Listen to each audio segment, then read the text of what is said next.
while they are enjoying the food,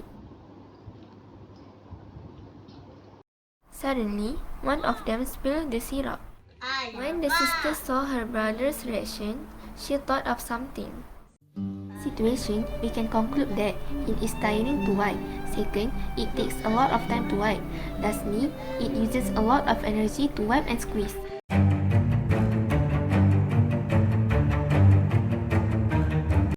How to use this mop? First, the mop is placed at the area that needs to be cleaned. Second, we need to turn the handle clockwise until it is tight. Third, when released, the handle will automatically rotate backwards. This will spin the cotton mop. Fourth, if we want to squeeze the mop, we have to pull the handle upwards and the mop will go into the can. Due to the narrow area of the can, the mop will squeeze itself. Advantages of using this mop are to keep our hands from getting dirty. Second, it saves time to wipe and squeeze the mop. Third, it does not use a lot of energy to wipe and squeeze.